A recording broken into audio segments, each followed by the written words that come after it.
Hello mga manay and welcome sa ating kusina. Muli ako ang inyong madiskarteng nanay. At ngayon magluluto na naman tayo ng panibagong recipe ulam na pwedeng-pwede nyong ihain sa inyong mga chikiting, lalo na yung mga hirap pakainin ng gulay. So ang tawag ko rito ay chicken lumpianada. So pwede siya kasing ipalaman sa empanada at pwedeng-pwedeng ibalot or i-wrap sa lumpia wrapper. So maganda tong pangbenta, panghandaan, at madaling-madali lang din naman tong gawin. Kaya naman, I'm sure na magugustuhan ng mga viewers natin na mahilig dyan sa chicken. Maiba naman ang putahe natin sa pagluluto ng karning manok. Kaya naman, napakadali lang nito. Andito na yung mga kailangan nating sangkap. Umpisahan na natin. So, ito yung mga kailangan natin para sa ating chicken lumpianada. Gagamit tayo dito ng repolyo. So, ang slice ko ay yung pahaba. Ayan, yung ganito yung cut. Then, meron tayo ditong Baguio beans. Ganun din, puro pahaba yung cut ko, paslant. So, hindi tayo magluluto ng pansit, ha. Then, ganun din sa ating carrots. Pahaba din yung cut. Na manipis. Maglalagay din ako rito ng celery para mabango. Then, meron tayo ditong konting red bell pepper kasi meron akong nakita sa rep, kaya ilalagay ko na rin. Gagamit din tayo dito ng minced garlic, bawang. Meron din tayong pulang sibuyas, pwede rin po ang puting sibuyas. Maglalagay din tayo ng sesame oil. Ito ay optional ha, kung wala nito kahit ordinaryong mantika ay pwedeng-pwede na. Then, meron tayong pamintang durog, pino. Maglalagay din tayo ng konting asin. At itong, hindi ko alam para tubig kasi talagang dito ako na-stress. Sa Worcestershire sauce. Ayan. So, bahala na kayo, natin sponsor. Pero ito yung gagawin natin pampalasa. Pero again, kung wala kayo nito, pwede kayong gumamit ng oyster sauce o mga liquid seasoning na kung ano yung tingin nyo magpapasarap palalo ng inyong chicken lumpianada. Then, meron tayo ditong chicken breast. Ayan. So, 200 grams lang to. Kung wala kayo netong makita sa inyong lugar, pwede naman kahit yung picho, tanggalin nyo na lang ng balat. Or kung gusto nyo may kasamang balat, go! Meron din tayong tubig, kasi papakuluan natin tong manok. At yung ating spring roll. So, yan. Pwede naman ang lumpiang wrapper na nabibili sa palengke, pwedeng-pwede yun. Siyempre, meron tayo ditong paglulutuan. Magpapakulo muna tayo ng ating manok. Unahin natin magpakulo ng ating chicken breast. Then, maglalagay tayo ng tubig. At pakuluan natin.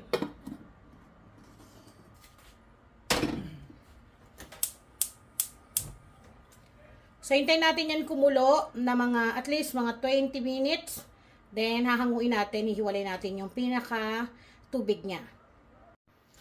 Ngayon, kapag kumukulo na, at tingin nyo, luto na yung ating manok, ating chicken breast.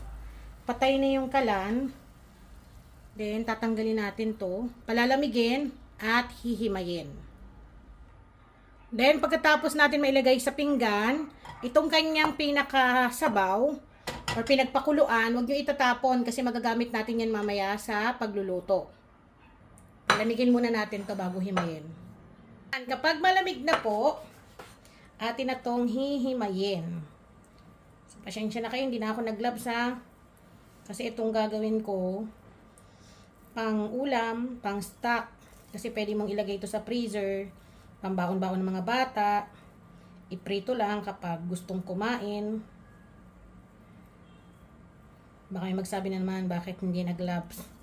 Kung pambenta at marami na kayong gagawin, lalo na kung nagpapa-order kayo, mag-gloves kayo. Ayan.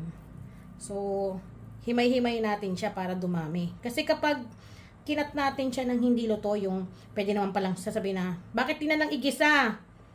Diretso gisa para mas lalong masarap.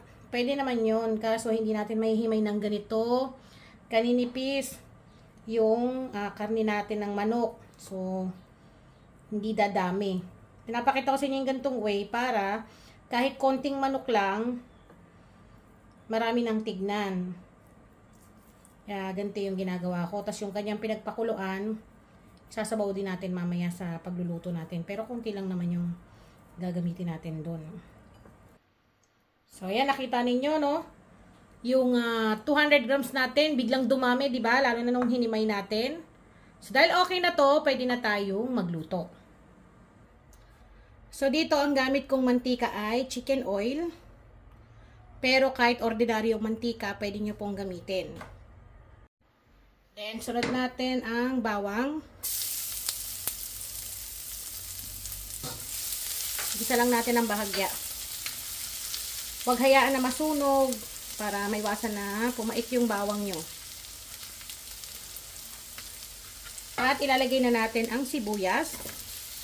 So, yung sibuyas, ganyan yung cut ko. Itong tinuturo ko sa inyo. Try nyo po. Masarap to. Maiba naman para hindi naman pork Shanghai yung ginagawa natin. Chicken lumpianada naman. So, gisa-gisa ko lang yung sibuyas para lumabas yung aroma. Masarap kasi kapag ginigisa. Hindi naman to kailangan i-overcook natin kasi kailangan yung gulay natin dito is malutong. At yung ating manok. Lagyan na natin lahat yan. Yung paminta. Maglalagay din tayong konting asin. Then, itong ating sesame oil. Again ha, optional to. So, kung wala kayo nyan, huwag niyong pilitin. Kahit wala nyan, okay lang. Pero kung meron, malalasahan niyo yung kaibahan kapag may sesame oil. Yung aroma niyan. Nakakadagdag linamnam sa lulutuin natin. Sasangkutsahin natin. At maglalagay na tayo ng yung hindi ko mabigkas-bigkas. Etong Worcestershire sauce. Yan. 1 tablespoon lang. Hirap bigkasin yan. Kaya kung ayaw nyo yan, pwede naman oyster sauce o mga liquid seasoning. Sa mga magtatanong niyan, may mga nagko-comment sa nabibili. Meron po yan sa supermarket. Tanong nyo lang po. Pagkagisa, dahil luto naman na yung ating karne, hindi kailangan patagalin, ilagay na ang carrots. Isusunod natin ang Baguio beans. Next, yung ating tawag dito, celery, bell pepper, at haluin natin. Yung repolyo sa huli natin ilalagay. Kasi yung repolyo, madali lang po yun maluto. Ayaw natin na ma-overcook to. Kasi ipiprito pa natin to pag katapos natin ibalot sa lumpia. Sa lumpia wrapper. Then yung sinabi ko, yung pinagpakuluan ng ating manok, huwag itatapon. Gagamitin natin yan. Ito yun. So, lagay lang tayo konti. Konti lang. Kasi hindi man kailangan masabaw yan dahil papalaman natin yan sa lumpia. Pagkatapos na ito, tikman-tikman nyo po. Maglagay kayo ng pampalasa pa na gusto nyo kapag tingin nyo ay kulang. Kulang pa yung timpla. So, hindi ko yan tatakpan. Hayaan ko lang yan ng mga 2 minutes. Saka natin isusunod yung repolyo. After 2 minutes, haluin natin. Lalagay na natin ang repolyo. Pansit biho na lang ang kulang o kaya kanton.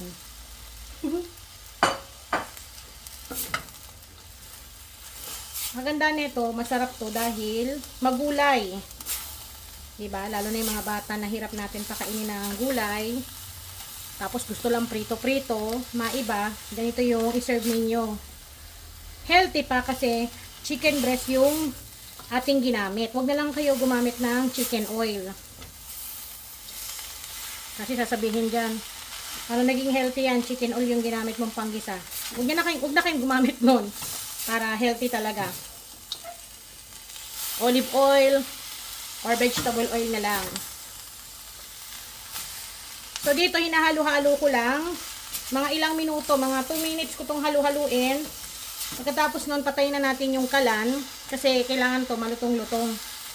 Huwag natin i-overcook para manamis-namis yung ating sahog, yung ating gulay na ipambabalot sa lumpia natin. Again, pwede rin po ito sa empanada ha. Nagturo na ako ng dough ng empanada. Pwedeng-pwede ito mga manay.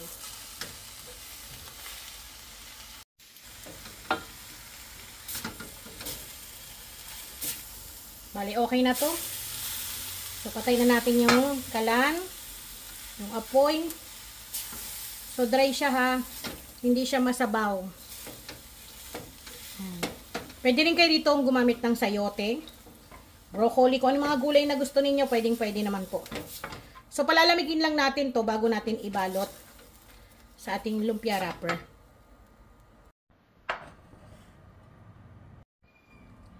So, yan, naka-ready na yung ating lumpia wrapper. Again, pwede kayong gumamit yung nabibili sa palengke at itong ating pampalaman natin. So, may kita nyo, half cook lang yung ating gulay. Then, meron tayo ditong pandikit, tubig lang. So, malinis tong aking counter table.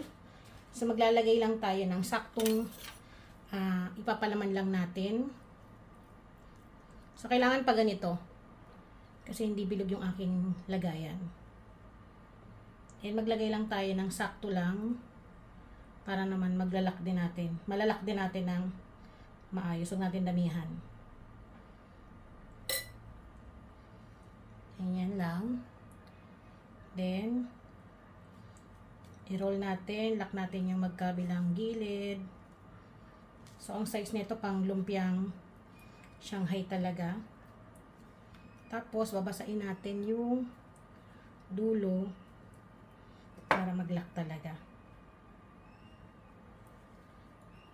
So, ito na yung ating chicken lumpianada. So, ulitin lang natin yung procedure sa ginawa natin sa umpisa. Lalagyan natin ng gulay. Ito kahit wala ka ng kanin. Ito pa lang okay na. Basta wag nyong kakapalan o dadamihan ng palaman, lalo na kung maliit yung inyong pambalot. Kung large size, pwede naman. Itong pambalot ko kasi maliit.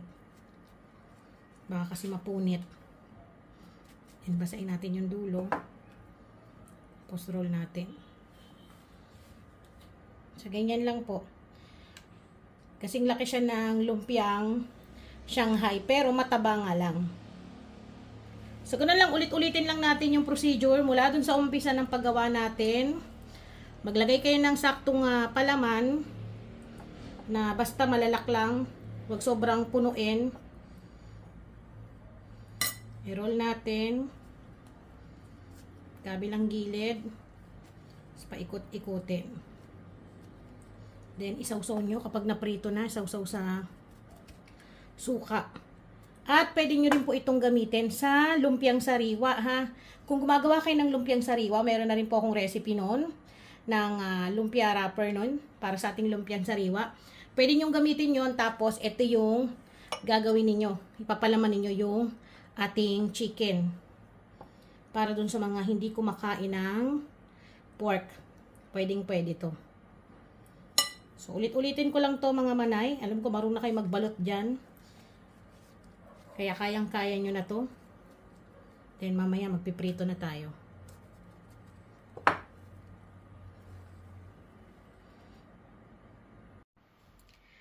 Ayan, tapos na po akong magbalot. So dito sa ating chicken lumpianada, nakagawa ako ng 36 pieces. Pero may tira pa akong gulay. Marami-rami pa yon. So kaya na itong magbalot ng 38 to 40 pieces na chicken lumpianada. Ngayon, kung healthy living ka, pwede rin naman kahit wag mo na itong iprito. Direkta, pwede mo na itong kainin. Pwede ka maglagay ng sauce ng lumpiang sariwa. Pero, pag mga bata naman, di ba, kalimitan talaga mga bata, mahilig na ngayon sa mga piniprito para mapakain natin sila ng gulay. Eto, ipiprito natin yung iba. Then, yung matitira, pwede natin yan itabi, ilagay sa freezer. Then, i-fry lang natin kapag kakainin na. Kasi maganda tong pambaon. Lalo na, pwede mo ring pambenta. So, magpiprito tayo ng mga ilang piraso. So, mas maganda kapag ipiprito natin siya dun sa lubog sa mantika. Bango.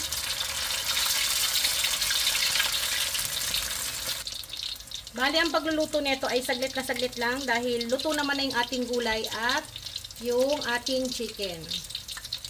Ayan, o. So, pwede nang hanguin. At eto na ang ating chicken lumpianada. Napakabango. Masarap ipare sa suka, tapos may sili. Panalong-panalong pang ulam at pang merienda. Pwedeng-pwede rin pambenta. So, tikman na natin. Sabi ko sa inyo, kapag ayaw nyo nang iprito, pwede naman ganito. So, naglagay ako sa ganito para pwede nyo ilagay sa freezer. Lagyan nyo lang ng cling wrap or ilagay nyo sa isang closed container para pwede nyo ipang-stock. Tikaman time! Huh! Ingat! Pero ang sarap.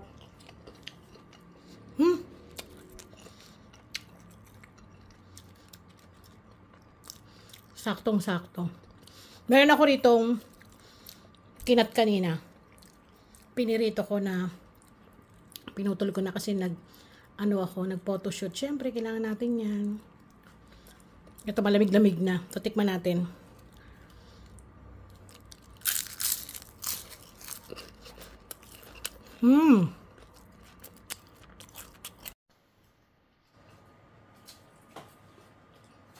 Kahit walang sausawan, ito lang. At kahit walang kanin, ito lang, pwedeng-pwede na.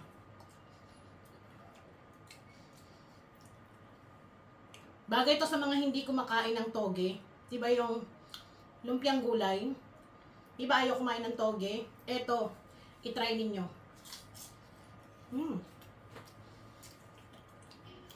Parang kaya ko ubunin yung ganito.